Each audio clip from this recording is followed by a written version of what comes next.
El maestro Bernardo Barranco es economista por la UNAM y maestro en Sociología del Catolicismo Contemporáneo por la Escuela de Altos Estudios Sociales de París. Fue presidente del Movimiento de Estudiantes y Profesionistas de la Acción Católica Mexicana de 1975 a 1978, secretario general de Pax Romana, con sede en París, de 1982 a 1986.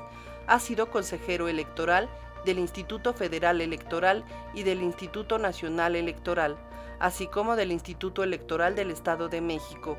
Fue director general de la Fundación Vamos FDS, director de la Fundación Mexicana de Desarrollo Rural AC y durante 18 años condujo el programa Religiones del Mundo en Radio Red. Actualmente es director del Sistema Mexiquense de Medios Públicos, conduce el programa de televisión Sacro y Profano de Canal 11. Asimismo, es colaborador de los diarios La Jornada y Milenio.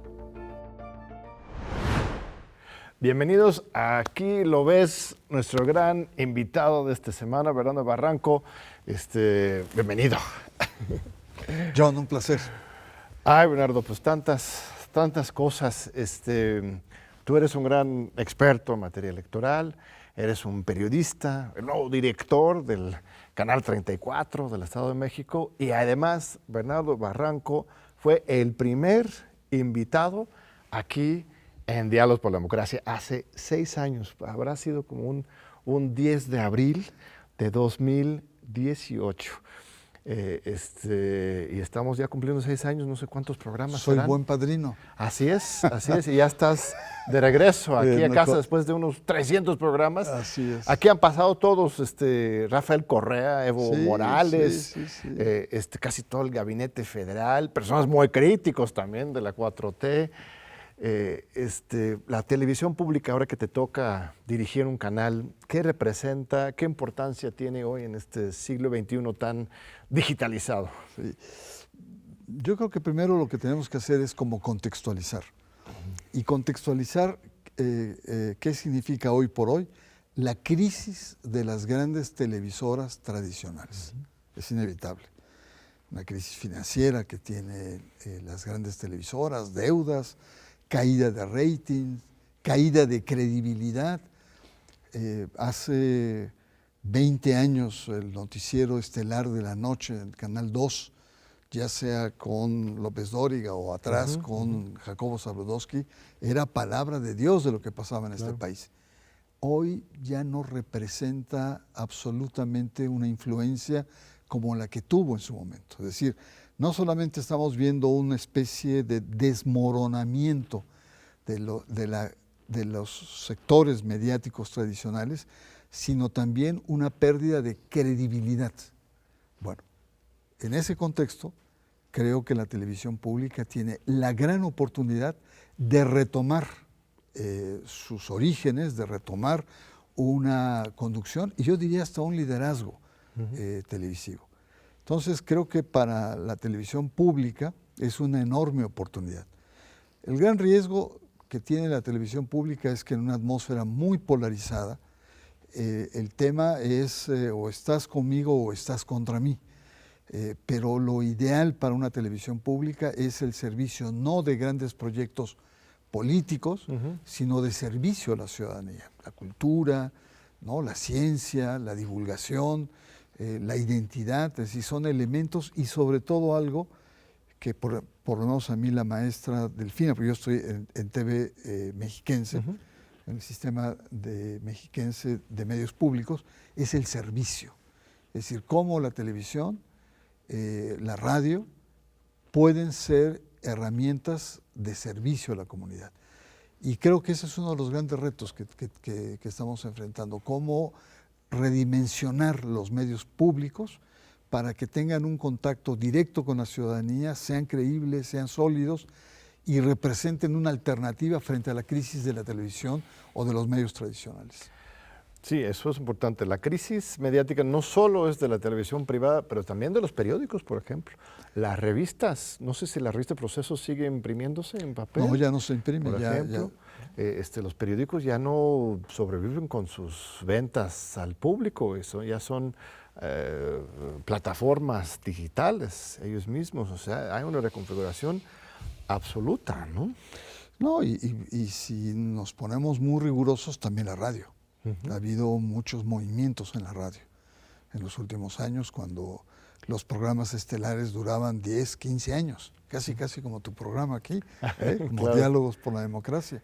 Pero en este momento, en esta era de tiempos líquidos, se consumen y se van, o hay cambios de dueños, compras, recompras. Hay un poco de caos en los medios tradicionales. Entonces creo que, yo insisto que para las emisoras, los medios públicos, es una enorme oportunidad si es que sabemos conjugar calidad, ¿no?, pertinencia y credibilidad. Son 3 elementos centrales que nos van a ayudar a ganar audiencias, a retenerlas y ampliar, ¿no?, nuestras coberturas. ¿Cómo encuentras el canal? Bueno, apenas tienes unos meses, pero asomándote al legado de la televisora priista, pues, Claro. que no se le puede llamar de otra forma, ¿qué encuentras? ¿Cuáles eran los vicios más importantes que detectaste al llegar? Pues mira, creo que es un sistema que fue muy bien financiado por los diferentes gobernadores. Es un sistema muy grande, no sé si tengas la oportunidad de conocer, está en medio de un bosque, es muchas hectáreas que se tienen, es un ambiente muy agradable con la tecnología más avanzada. Estamos hablando de 3 canales de televisión, 34 que estaban hablando en su momento, 34, 34.1, 34.2. Son 6 estaciones de radio que no hay que despreciar porque llegan a cerca de 70 municipios con repetidoras. Y estamos hablando también de un sistema de noticias, una especie pues sí, una estructura propia de noticias. Y además digital. O sea, son 4 grandes áreas que está planteado. Es un sistema que tiene alrededor de 1,100 personas. O sea, no es cualquier cosa. Empleados, ¿no? Funcionarios, más allá de los de honorarios, etc. No, en conjunto. En conjunto. Más de la mitad son por honorarios, ¿no? Lo cual hay que verlo, porque formalmente tendríamos que revisar hasta cuándo una persona que tiene 5 o 6 años por honorario es válido, desde el punto de vista legal. Y es un sistema que está diseñado por los gobernadores, que, si me permites, al fin que estamos tú y yo, que no nos ve nadie, ¿no? No nos escucha nadie, que estuvo hecho para las ambiciones presidenciales desde Montiel hasta Alfredo del Mazo, ¿no? Es decir, es un aparato ideológico de Estado, diríamos, en la vieja sociología, ¿no? Es un aparato de justificación, de apología hacia la acción de los gobernadores, y que tiene un alcance de 40 millones de personas que están inscritas en la lista nominal de electores. Claro. Es decir, gente que tiene su credencial y que va a votar. O sea, 40. Si tú ves el padrón general, estamos hablando de 90 y tantos. Es decir, el sistema mexiquense tiene un potencial de alcance de poco menos de la mitad de los votantes en este país. No es cualquier cosa. Entonces, evidentemente que es un espacio que fue muy consentido por el poder y que potencialmente es muy fuerte, es decir, políticamente es un espacio poderoso, por así decirlo. Ahora, si me preguntas por los contenidos, los contenidos pues son una especie como de una mezcla de Televisa, de TV Azteca, de programas un tanto superficiales, con poco contenido social, la mayoría, ¿no? Yo unos programas cuando empecé a ver la programación, dije, este va para atrás, este no me gusta. Había uno especialmente que era que me chocaba como una televisión, digamos, pública lo tuviera. una especie de la mano peluda, es decir, estas historias que la gente cuenta, que vio un fantasma o que le pasó algo, que le jalaron los pies, que se le apareció, ¿no? Bueno, déjame decirte que son los programas que mayor rating tienen, Claro. ¿no? Noche grupera, boleros de medianoche, el Caribe y las 15 fantasías es decir, y ahí tuve que hacer un acto de humildad, es decir, no necesariamente lo que a mí como director me gusta, es lo que a la gente le gusta. Entonces hay que hacer una mediación entre un proyecto de un canal con una vocación más social, más política en el fondo, con una vocación, digamos, de cultura, de identidad de un Estado muy complejo, y una emisora que también tenga este componente de servicios. Entonces, menuda tarea tengo todavía ahí, ¿no? ¿Y cuáles son tus ideas? Pues mis ideas es un cambio paulatino. Además, déjame decirte que el presupuesto es un presupuesto muy ajustado que tengo en este momento. O sea, no... Supongo que ahora con la llegada de Delfina se aplica la austeridad a todas las áreas del gobierno. Pero sí, aquí no solamente fue franciscana, fue precristiana la que nos aplicaron a nosotros, ¿no? Y que se entiende, un sistema que tenía mucho dinero, tenía más de 1.200 millones de pesos de presupuesto anual. Pues más que una Secretaría de Estado. Equivalente a una Secretaría de Estado, y es obvio que dijeron, bueno, vamos a apretarla, nada más que a nosotros no solamente nos apretó, nos está asfixiando. Pero bueno, es algo que tenemos que lidiar, o sea, tenemos que buscar patrocinios, buscar convenios, ser creativos para poder tener una programación decente en esta nueva perspectiva, pero al mismo tiempo que no sea costosa, o sea, lo menos costoso posible. Claro. Y ahí, pues, lamentablemente, yo hubiera querido tener grandes personajes, como tú, Julio Astillero, no sé, gente que jalara, ¿no? Pero por el momento no. Ahora, la pregunta aquí es, hoy por hoy, un gobierno que no cuide su imagen pública difícilmente se va a mover, ¿no? Claro. O con muy pocos recursos. El ejemplo es López Obrador. O sea, López Obrador tiene prácticamente encima o en contra a los grandes medios tradicionales. Y él ha sabido contrarrestar no solamente con su mañanera, sino también con ciertos ecos de las televisiones públicas. Es decir, hay una dimensión política que no podemos negar. Claro. Ahora, ¿hasta dónde podemos llegar? ¿Cuáles son los límites, sobre todo de estos medios públicos? He ahí la gran pregunta, ¿no? Ese es un gran tema. Tuve la fortuna de entrevistar a Ignacio Ramonet, gran amigo, bueno, 2 veces, uno aquí y otro en un programa de YouTube que teníamos hace unos meses, y hablábamos de este tema. Mira, o sea, por un lado está la teoría de que una televisión pública tiene que ser autónoma de todo, ¿no? Así como la BBC o France 24, etc. Es el modelo europeo, pero también es un contexto más de control estatal de muchos actores en Europa. En América Latina, o las Américas en general, está más polarizado el asunto, lo privado y lo público. Entonces, tú lo acabas de decir, en cierto sentido, para que haya un equilibrio pleno, la televisión, los medios públicos tienen que compensar un poquito. No sé por dónde caes en eso. O sea, una televisión pública tiene que ser totalmente autónomo de todos, o tiene esa responsabilidad de contrarrestar. ¿Qué es lo que te ha dicho la gobernadora? O sea, depende, no tienes autonomía en realidad, o sea, dependes del... Bueno, la gobernadora me nombró, pero la gobernadora nunca me ha marcado una línea editorial. Lo único que me ha dicho es, quiero una televisión de servicio, y servicio a los más pobres, ¿no? O sea, ya le da ahí un cariz. Y en términos políticos, pues no podemos negar que somos una televisora que tiene un sesgo distinto, el sello político distinto a lo que hubo anteriormente. Tú lo dijiste, era un sello priista y era un sistema de noticias que era una apología al sistema actual, ¿no? Al sistema imperante.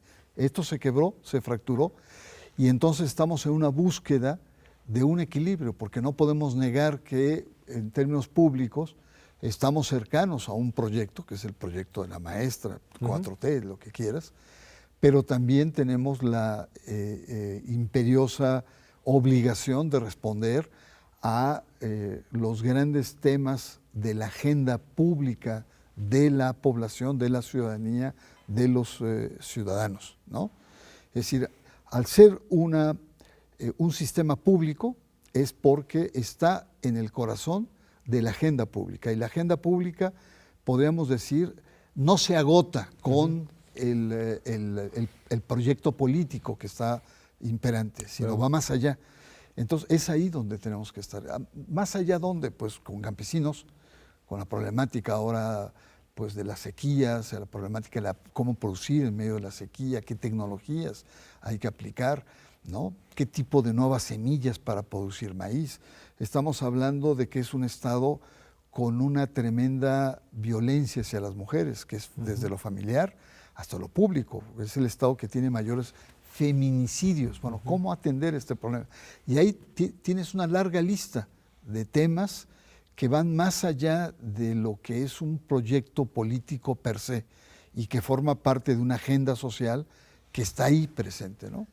Cuestiones de temas de homosexualidad, temas del agua, ¿no? Y sobre todo ahora que hay una gran campaña apocalíptica en torno al agua, ¿no? Como diciendo, el mundo se acaba porque no, que es cierto, es un problema delicado, pero hay detrás de esto grandes intereses que quieren en determinado momento imponer al futuro gobierno, sea Xóchitl o sea Sheinbaum, temas de grandes obras hidráulicas, ¿no? Como fue en la época de Calderón. Un gran tema que tiene el Estado de México, John, es el tema de identidad, y esto lo hemos discutido en términos políticos, ¿no? Claro. El Estado de México no tiene nada que ver la parte rural sur, ¿no? El valle de Toluca, que es inmenso, que es campesino, que está cada vez menos poblado, que la cultura es rural. No tiene nada que ver con la zona conurbada de la Ciudad de México, que es mano de obra que va y viene, que está más vinculado cultural y políticamente a la dinámica de la metrópoli, a lo que es Toluca. En cambio, la televisora está muy toluquizada. Entonces, lo que tenemos que hacer es destoluquizar, Claro. ¿no? Te pongo un ejemplo, hubo un reportero en la época de noviembre, cuando yo estaba viendo todos los programas, y había la exposición del Día de Muertos, ¿no?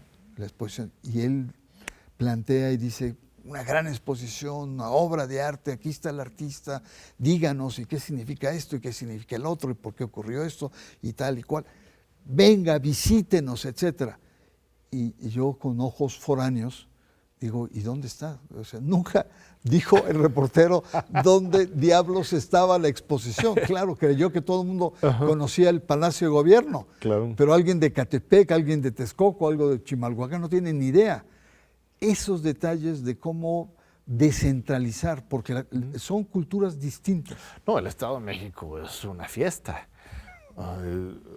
Su contigüidad territorial es apenas un solo estado, en realidad. O sea, son muchas diferentes regiones, pueblos indígenas, pueblos urbanos, grandes ciudades, zonas marginadas, zonas muy ricas, todo el cinturón o sea, es un país en sí, ¿no?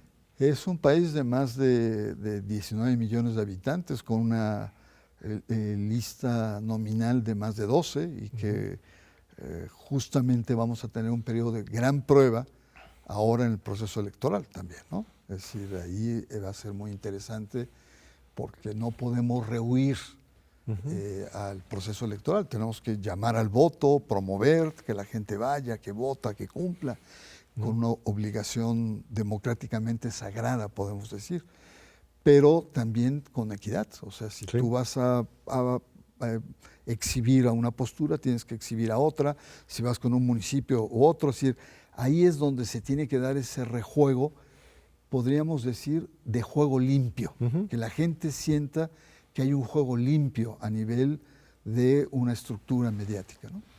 Muy bien, estimadísimo Bernardo. Vamos a un breve corte y vamos a seguir aquí con el gran maestro, periodista, analista electoral. Vamos a entrar en ese tema. Y religioso electoral. también. Y religioso también, por supuesto.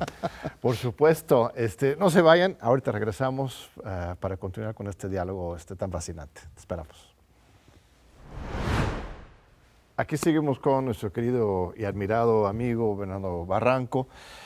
Al final del primer bloque empezamos a hablar del tema electoral. Mire, tú has escrito varios libros. El infierno electoral, recuerdo, eso fue en 2018. De hecho, en ese primer programa de Diálogos por la Democracia, nuestro padrino Bernardo Barranco trajo justo ese libro para hablar del tema, del peligro, del miedo que teníamos todos de que en 2018 se fuera a repetir el tema del fraude. Habíamos pasado apenas por 2017, en que nosotros mismos participamos juntos con muchos otros en un esfuerzo ciudadano de observación electoral, ya lo habíamos hecho antes en 2012, toda esta gran experiencia de observación electoral. Yo el 2018 casi no daba crédito, yo estaba esperando que en un momento dado pues otra vez iba a caer el sistema, ¿no? Y ahora con Delfina el año pasado también, o sea, ya hemos pasado al otro lado, ya tenemos elecciones democráticas, limpias, o este infierno todavía está ahí escondido atrás. No, bueno, mira, digamos, la redención frente al infierno se debe fundamentalmente a la participación ciudadana. O sea, el 18, si no hubiera habido este tsunami electoral, 30 millones de mexicanos que se volcaron y tuvieron una opción, muy probablemente las trampas, las triquiñuelas, los gazapos estuvieron ahí presentes, pero fueron tan rebasados que se convirtieron en insignificancias. No tenía caso ni siquiera repasarlos, pero no así el 17. El infierno electoral fue sobre todo una denuncia de cómo el sistema priista exaltó a Del Mazo frente a Delfina, ¿no? Es decir, si tú recordarás, Del Mazo no ganó a Delfina. Delfina tuvo más votos que Del Mazo. Del Mazo gana porque hizo alianza con algunos partidos que con esos piquitos le bastó para que con 200,000 votos más Del Mazo se ungiera como gobernador del Estado de México. Pero así, en términos absolutos, Del Mazo no ganó. Y eso nos llevó a una reflexión muy cruda de ver cómo pues, se seguían con los viejos hábitos, ¿no? Sobre todo compra, coacción del voto, sobre todo la utilización de los programas sociales, que fue una cosa muy burda en ese momento, y también las estructuras electorales. Las estructuras electorales en ese momento jugaron un papel nefasto, porque el PREP, que es el programa preliminar de resultados electorales, iba una tendencia a la alza con Delfina. De repente sale el presidente Zamudio en ese momento a anunciar este conteo rápido y señala a Del Mazo como ganador por muchísimos puntos, que fue como una especie de señal, es como una señal, digamos, luminosa. Y ese fue digamos, el motivo por el cual empezaron a cambiar los momios. Y entonces las tendencias se fueron cambiando y mucho fraude en los distritos electorales. O sea, estás hablando en palabras mayores. Yo recuerdo, yo estuve ahí observando, estuvimos muy de cerca de todo ese proceso. Yo recuerdo ese momento de viraje. Yo sentía como en 2006. O sea, no solamente fue la cuestión de la compra y coacción del voto, la manipulación o chantaje de programas sociales, sino que sí hubo un problema en el corazón del Instituto Electoral de la Ciudad de México. Nuestro colega amigo Gabriel Corona ahí estaba todavía. Sí, ¿no? él era consejero. Él era consejero. Y él denunció. Él denunció eso en ese momento. O sea, algo muy extraño estaba pasando ahí dentro. El comité del PREP estaba cómplice con todo este tema. Era una cuestión, se reproducían cosas que pensábamos que ya se habían superado, ¿no? Así es.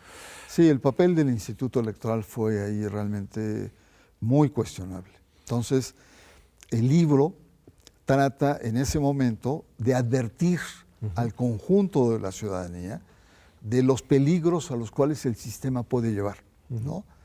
Y la diferencia entre el sistema de Del Mazo y de Peña Nieto en ese momento era lo mismo, es decir, eran la misma matriz, y ese fue el objetivo, y gracias digamos, a una amplia difusión, etcétera, pero de todas maneras, con o sin el libro, teniendo una votación como la que hubo en el 18, la verdad que fue totalmente avasallador, Y pasaron varios años hasta que la clase política se diera cuenta que estaba en la oposición y que estaba totalmente desorientada. Es más, creo que todavía ahora no termina de reubicarse frente a ese golpe tan macizo que representó la elección del 18. Bueno, muchos ya se han asimilado al nuevo poder, ¿no? Eso se dedican, ¿no? Siempre estar cerca Los al chapulines, presupuesto. los Sí. chapulines. Y muchas de esas mismas prácticas, lamentablemente, se van reproduciéndose. No hemos expulsado del sistema político mexicano la compra del voto, manipulación a partir de los condicionamientos de programas sociales, todas estas cosas, Sí. tanto por el lado de los partidos como por el lado de la cultura política. La gente lo pide y lo exige también. Así es. ¿No? Sí, ahora en el proceso electoral posterior con Delfina había también esos temores, ¿no? Había esos temores. Pero ahí las encuestas desde el principio plantearon una ventaja que una semana antes del proceso electoral daban hasta 25 puntos. No se llegó a tal, sino fueron 8 puntos de diferencia. Pero ahí el PRI, el sistema, se fueron con todo. El programa Rosa, que probablemente esté auditado en estos momentos, en fin, se fueron con todo. Recordemos la propia candidata cuando les dice a sus correligionarios, sus líderes de secciones, no nos hagamos tontos, sabemos lo que tenemos que hacer, vamos con todo. Eso fue Alejandra de Morral, que dijo, Alejandra, no, hay que romperle su... Sí. No, es decir, el PRI fue con todo, pero aún así no le alcanzó. ¿Qué es lo que pasó? Pues la gente estaba cansada, fastidiada de un régimen de más de 70 años en el poder, quería cambios, quería tal. Y la maestra Delfina, con mucha sencillez, digamos, más que un personaje mediático, porque casi no apareció en medios, es algo que también sería muy interesante estudiar, porque fue parca en los medios tradicionales. En cambio, en los mítines, pues era muy cercana a la gente, ¿no? Abrazaba a la gente, la tocaba, tomaban los animales, los perros, los gatos, etcétera, ¿no? Es decir, una forma distinta de hacer campaña. A mí me preocupaba el hecho de que Alejandra del Moral estuviera en muchos medios, en los medios tradicionales, ¿no? ¿Qué con Ciro Gómez Leiva? ¿Qué con Joaquín López Dóriga? ¿Qué con Latinos? ¿Qué no sé qué, no sé cuánto? Pero no le alcanzó, lo cual también significa que la ciudadanía pues, está empezando a desarrollar niveles de conciencia política propio, fuertes. Y eso puede ser esperanzador, pero también amenazante para los partidos políticos, Claro. ¿no? Hicimos, de hecho, un estudio aquí en el programa Universitario de Estudios sobre Democracia, Justicia y Sociedad, que dirigimos, donde este programa forma parte de nuestras actividades. En el Tlatelolco Lab, que es nuestro laboratorio digital por la democracia, hicimos varios estudios, un seguimiento de la elección del Estado de México el año pasado. Detectamos eso y también detectamos pues mucha guerra sucia en las redes sociales. Sí. Había mucho dinero que se invertía, sobre todo para atacar a Delfina. O sea, una cosa denigrante, humillante, agresiva en su contra de parte de, pues no sabemos si era imaginamos, gente relacionada con la otra candidata, pero eso de las redes sociales sí se ha convertido en un espacio de ley de la selva y en que no hay regulación. Hemos propuesto al Senado de la República, lo están considerando, una iniciativa de ley para defender los derechos digitales. Hace unos días también hicimos una presentación de sugerencias hacia el Instituto Nacional Electoral, el Tribunal Electoral, para que, aún sin legislación, puedes bajar los principios directamente del artículo 41 de la Constitución, que lo público sobre lo privado tiene que predominar, sobre los medios de comunicación tienen que ser neutrales. Hay principios que sí se pueden aplicar a esta esfera, pero como que nos ha faltado voluntad o dicen que va a generar censura, obviamente las consideraciones de siempre, pero ¿se puede hacer algo? ¿Se debe hacer algo en ese ámbito? Por supuesto, y lo más importante es la lealtad de la clase política. No tenemos una clase política con lealtad ética en los asuntos públicos y sobre todo los asuntos electorales. Es decir, te cambian una ley electoral sobre el manejo de los medios de comunicación, por ejemplo, ¿no? En donde aparecen todos los spots y donde hay unas ciertas tablas de equilibrios entre los diferentes partidos, donde en el papel todo es equitativo, ¿no? Y todo el mundo aparentemente está contento, pero ¿qué es lo que pasa? De manera subterránea se hacen contratos ilícitos con las grandes televisoras, con grandes periodistas, con grandes periódicos, en donde la cosa se desbalancea. Entonces yo creo que en el fondo necesitamos un nuevo tipo de cultura política en este país, empezando por la cabeza. Pues no basta con que la cabeza te haga ajustes. Toda la reforma del 14 después pasó a letra muerta. Por ejemplo, el tema de las campañas. Las campañas empezaron el 1 de marzo formalmente, pero en realidad, John, empezaron el año pasado. Estamos hablando de septiembre, octubre. Desde ahí estamos en plenas campañas. Entonces, sí creo que se tiene que, y ahí los ciudadanos tenemos que apretar las cuerdas para que realmente se cumpla. Sí, es fascinante porque antes no estaban regulados las precampañas, justamente porque era uno de los grandes hoyos en la legislación que hacía antes de que empezara la campaña, que en 2006 todavía era de 6 meses, ¿no? Desde enero empezaba la campaña. Entonces, las reformas ya instalaron formalmente una época de precampañas, con reglas, con fiscalización, etcétera. Entonces, ahora más bien van a la ante-precampaña, ¿no? Entonces, los partidos siempre van a estar buscando darle la vuelta, pero pues esa es la función de la autoridad electoral, entrar en ese terreno. Pero se la han brincado. Así es. Y incluso los han humillado. Y eso es muy grave porque la autoridad electoral pues pierde piso, pierde precisamente autoridad, deja de ser una autoridad contundente. Sí. Y eso es muy lamentable, muy lamentable. Pero sí estaréis de acuerdo con esa idea, por ejemplo, de que las plataformas sociodigitales, porque las redes sociales son las redes sociales entre seres humanos, estos son empresas transnacionales, se homologuen a medios de comunicación de instancias tomadas para que las autoridades pudieran entrar no a censurar ni a regular, sino mantener el Estado de Derecho y los derechos humanos en esa esfera durante los procesos electorales. Sí, no, hoy por hoy gran parte, lo cual no ocurría antes, de los procesos, de las campañas, de las propagandas, se da en las redes sociales. Hoy por hoy, las fake news o la construcción, digamos, de los personajes políticos pasan por las redes sociales. Y curiosamente, las redes sociales, hoy los principales usuarios son los jóvenes.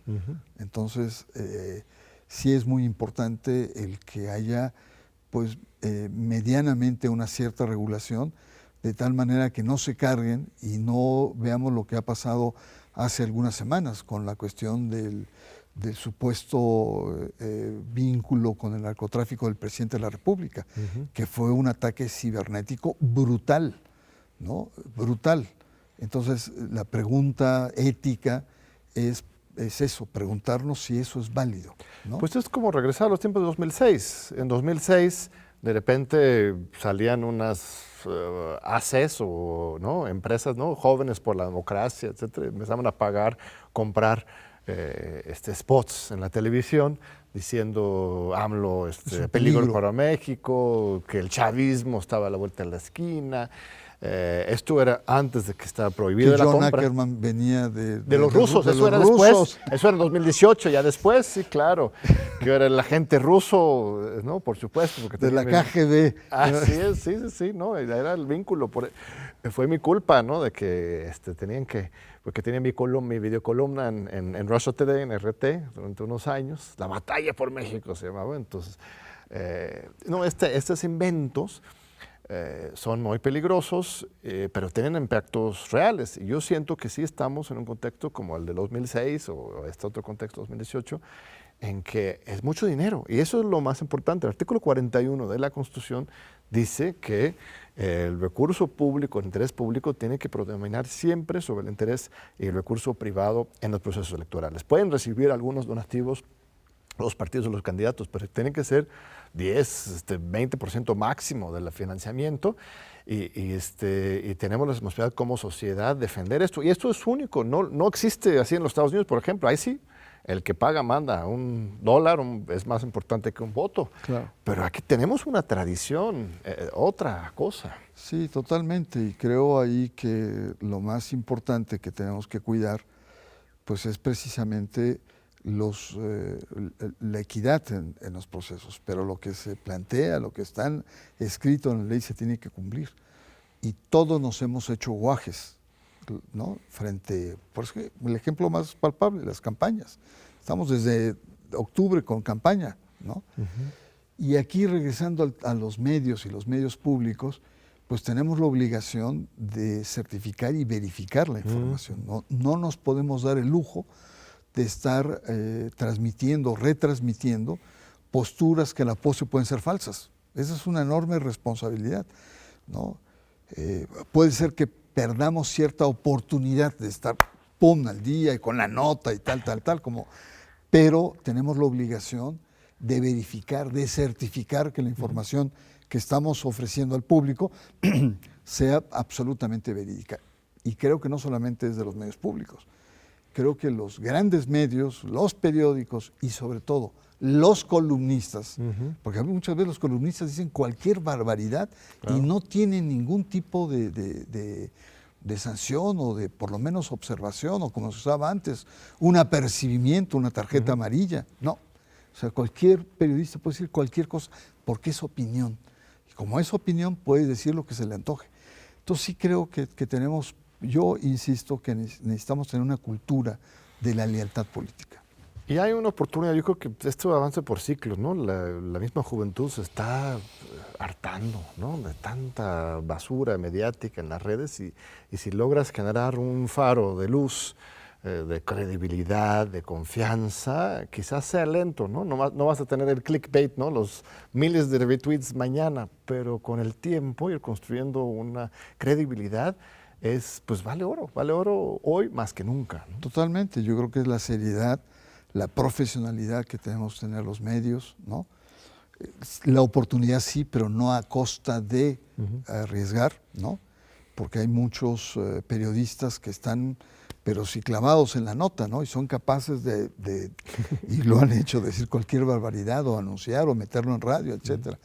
Creo que ahí los medios públicos estamos en la obligación de tener mucho cuidado con ese tipo de noticias, porque sobre todo ahora enfrentamos no solamente nuevas tecnologías, sino todo lo que es la inteligencia artificial, que nos pueden clonar a ciertos personajes diciendo barbaridad y media, y en primera instancia no la creemos, porque ahí está, lo vimos, es su voz, es su imagen. Entonces, yo creo que los desafíos son tremendos, sobre todo cuando está en juego el poder. Sí.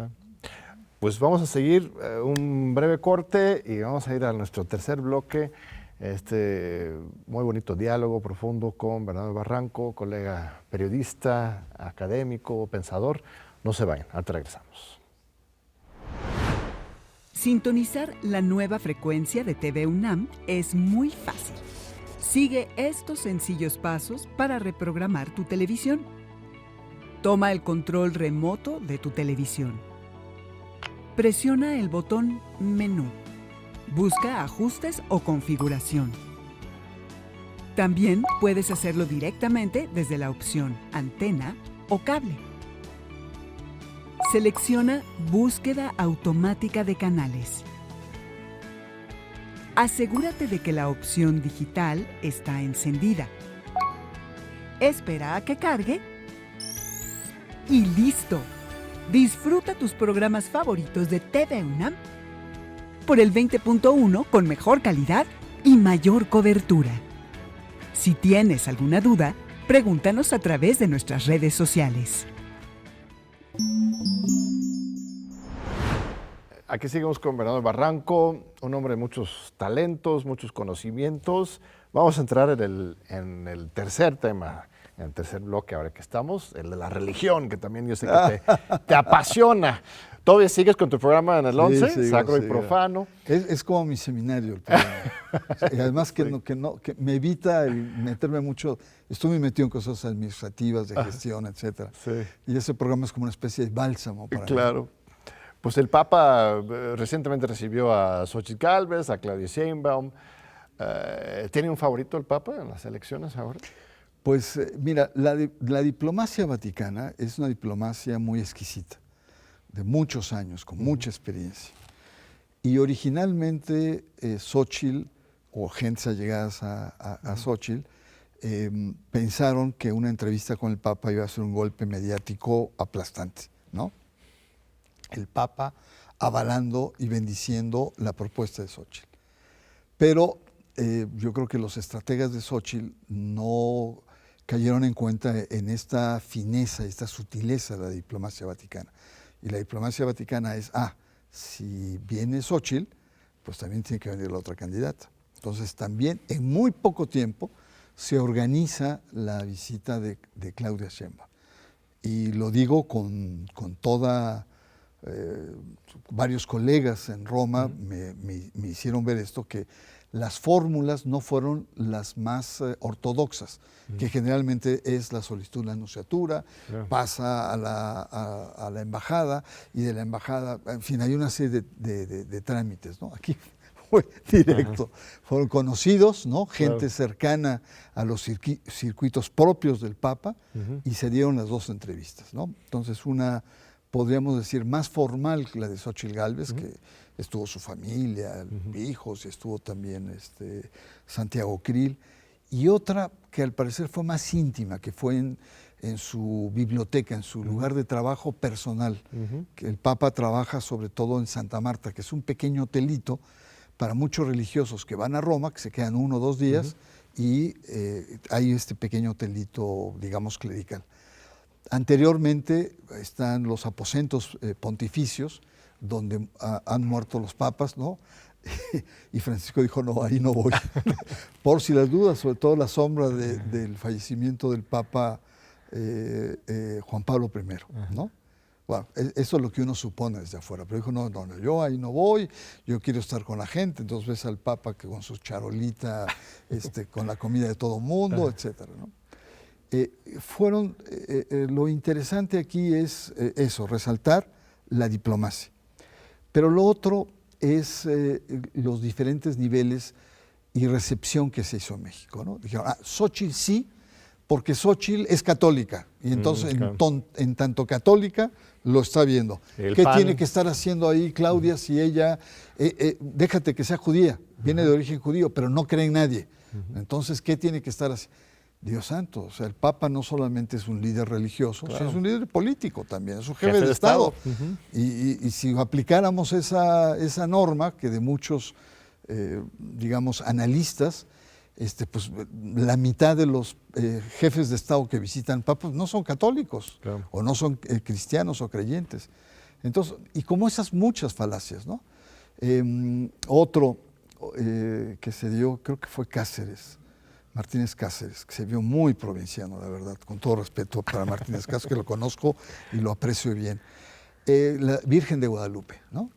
¿Cómo es posible que Claudia traiga un emblema de la Virgen de Guadalupe en su pollera, en su falda, ¿no? Ay, la Virgen de Guadalupe trasciende lo religioso. Hay comunistas guadalupanos, ateos guadalupanos, judíos guadalupanos. Adela Micha es una judía guadalupana, o entre otros, ¿no? Es decir, es esta, ¿cómo te diré? Es esta falta de argumentos para descalificar, que creo que también forma parte de esta lógica de confrontación. Lo entiende uno porque es política, y lo entiende uno porque es leal, en cierto sentido.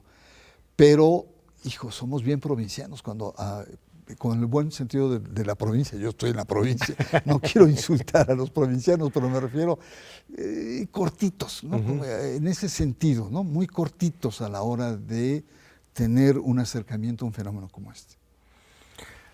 ¿Y el Papa es un Papa revolucionario? Pues es un Papa reformista, progresista, Es un papa anticlerical, en el sentido de que la Iglesia está muy, muy vista hacia adentro, ¿no? Y desde ahí ve el mundo. El Papa lo que quiere es hacia afuera, que ahí entraría el tema de los obispos que han estado haciendo transacciones o acuerdos con el crimen organizado, una iglesia hacia afuera, ¿no?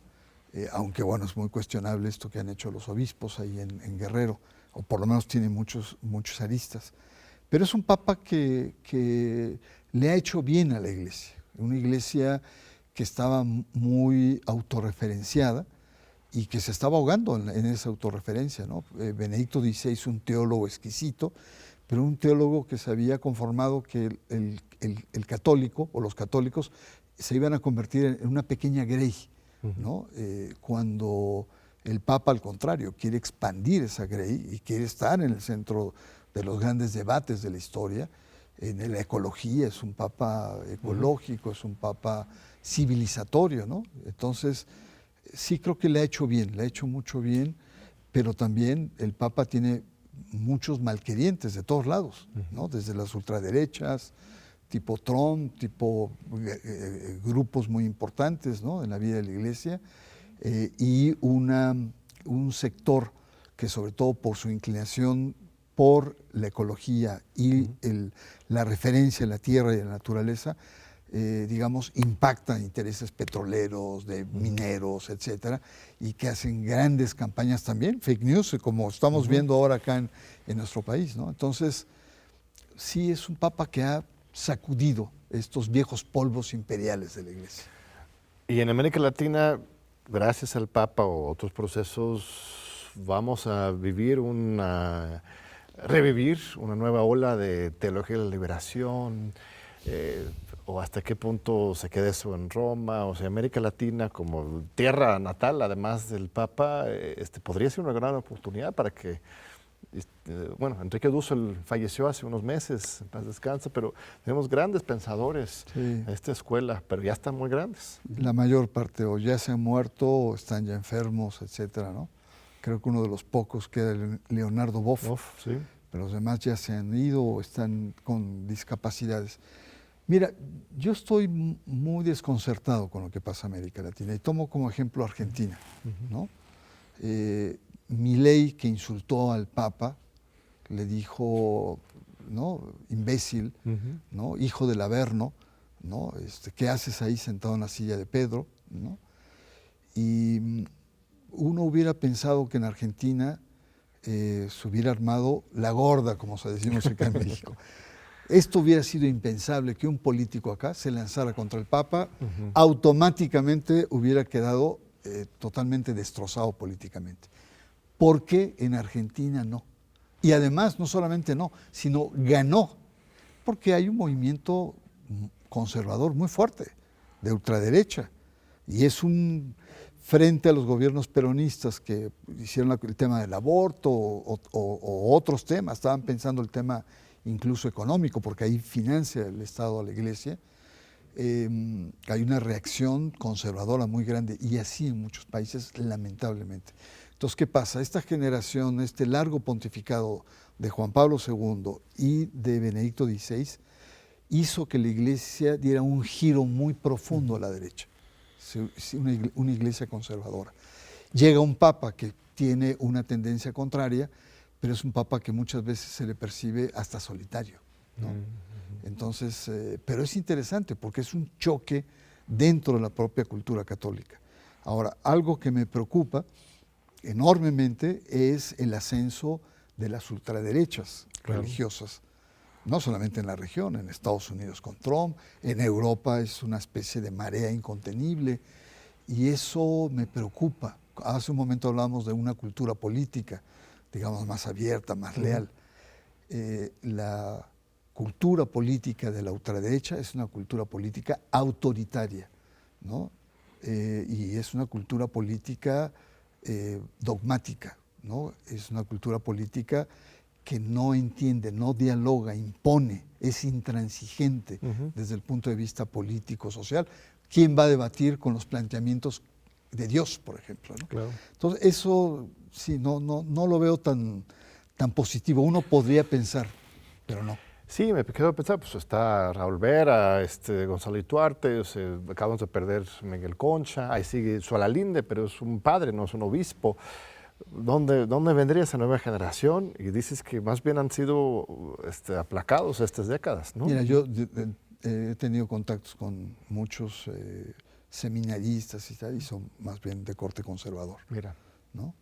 Entonces, sí, no veo como un movimiento. Es decir, el Papa ha cuestionado, ha planteado preguntas, está sacudiendo, pero la única posibilidad que yo veo no es en los países de la región, sino que haya una continuidad en el pontificado del Papa. Si hay una especie de Francisco II, podríamos pensar que este ciclo conservador de Juan Pablo II y de Benedicto XVI puede ser contrarrestado desde arriba. Si viene otro papa que tiene tendencias conservadoras o mediadoras, sí veo como prácticamente irreparable esta perspectiva ultraconservadora de la Iglesia. Hemos hecho en el PUEDS, en el programa Democracia de la UNAM, que dirigimos una serie de libros sobre el tema de la cultura política de las derechas, también de las izquierdas, y hemos llegado a una conclusión similar. Y no solamente es la ultraderecha católica, sino también están los protestantes, que también hay una gran diversidad. Yo fui a una universidad cuáquera, ¿no? Swarthmore College se llama, en Filadelfia. Estudié filosofía ahí, muy linda, muy progresistas, ¿no? Los profesores de hecho ya se había vuelto una escuela laica cuando yo estudié ahí. Pero también hay otras corrientes de protestantismo también ultraderecha, ¿no? Por ejemplo, que jugaron a favor de Bolsonaro en Brasil, y tenemos también esos grupos en México, ¿verdad? Claro. Bueno, aliados con la 4T, por cierto. Yo diría una especie de alianza muy especial, muy particular, muy sui generis, para ser un poco más dramático ahí. Pero sí, el tema de los sobre todo los pentecostales y los neopentecostales, es que han crecido de manera muy importante en América Latina, ¿no? En Brasil, pues son cerca del 26-27%, y además con una lógica... 27% de la población de Brasil son pentecostales. Son pentecostales, de diferentes denominaciones. Mira. Ahí el que predomina es un grupo que tiene mucho peso, que es una gran televisora, y que es la Iglesia Universal del Reino de Dios. En México se llama Pare de Sufrir. Okay. ¿No? Y son iglesias pentecostales que van a los pobres, ¿no? Que les ofrecen una vida más digna, que les, digamos, aportan el sueño americano, porque muchos de ellos vienen de Estados Unidos, claro, ¿no? Entonces tienen esta semilla, pero que en términos morales son muy conservadores, ¿no? El tema de la mujer, el patriarcado, el tema aborto, el tema de la diversidad sexual, persiguen mucho a los homosexuales. Es decir, en términos morales son muy conservadores. Y mucha gente va ahí. Y va ahí no porque sean tontos, sino porque les ofrecen oportunidades. Escuela para los hijos, medicinas, claro. ¿No? Digo, gente que viene del campo, que está en las periferias. Reemplaza, llena el hueco del Estado neoliberal, bueno, que el Estado neoliberal dejó vacío. Y de la teología de la liberación, que fue destruido por el Papa Juan Pablo II y Benedicto XVI, que tenían grandes experiencias en las zonas marginadas. Y habían hecho movimientos sociales muy poderosos. Entonces, el tema está ahí, ¿no? Y lo preocupante de los pentecostales y neopentecostales es que actúan como grupos políticos de poder. ¿Qué significa esto? Significa que empezaron por tener y garantizar votos, ¿no? Es decir, yo te garantizo 200,000 votos, 300,000 en una ciudad tal, y entonces les daban lugares y escaños. Después empezaron a tener las bancadas evangélicas, y de las bancadas evangélicas dieron un brinco a ciertas posturas, alcaldías, concejales, etcétera, etcétera. Bueno, ya han tenido presidentes, Bolsonaro es uno de ellos, Jimmy Morales, otro en Guatemala, sí. En fin, o candidatos muy poderosos. Felizmente esta ola como que ha bajado en los últimos 4 o 5 años. Digo felizmente porque llegó un momento en que sí preocupó, porque no solamente tenías una derecha católica, intransigente, sino estaba emergiendo una derecha moral evangélica y muchas veces aliadas. Acá en México hubo momentos, sobre todo el tema de contra los matrimonios igualitarios que Peña Nieto asomó, se unieron evangélicos y católicos para bajar esta propuesta, ¿no? Pues se nos está acabando el tiempo. No, si apenas estamos empezando, mi querido John. Yo me quiero quedar hasta el siguiente aniversario. ¿Qué te parece? Por favor, regresa pronto. Te vamos a visitar ahí en el canal 34. Sí, ahí tienes tu casa. No, con mucho gusto. Y pues sí, que no pasen 6 años, por favor, para la siguiente entrevista aquí en TV UNAM. No, al contrario. Nos veremos pronto. ¿Y algún mensaje último para la gran comunidad de la UNAM? No, bueno, yo soy de la UNAM, hice mi licenciatura en economía. Antes de llegar aquí me di vueltas ahí nostálgicas, ahí, sobre todo lugares donde venden quesadillas y cosas que eran lugares infantiles cuando yo estaba muy joven acá. No, pues es una gran comunidad. Déjame decirte, John, que admiro mucho a TV UNAM. Creo que fue en mi juventud uno de los espacios, digamos, de libertad, junto con Radio UNAM y junto con Radio Educación. Fueron los espacios alternos que uno tenía eran sobre todo musicales, aburridos, etcétera. Y estos programas, pues eso, despertaron en mí algo que yo en ese momento no hubiera imaginado. Primero de convertirme en una persona más mediática y ahora, pues dirigir un medio. Y eso se lo debo a estructuras mediáticas como TV UNAM y Radio UNAM. En Radio UNAM el jazz era una cosa impresionante, la verdad, esos programas eran una verdadera exquisitez, y la manera de enfocar las noticias, que era diferente a los noticieros. Así es que me considero heredero de esta gran casa mediática también. Por supuesto, es un orgullo para nosotros que estés ahora en tu responsabilidad tan importante en el Estado de México. Te deseamos mucho éxito, mucha fortuna, que pongamos el ejemplo ahí de lo que se puede hacer desde la televisión pública. Muchas felicidades. Muchas gracias, John. Te Pues, aprecio mucho. No, al contrario, yo a ti, todos aquí, pues ahí ya estuvo, se nos acabó el tiempo.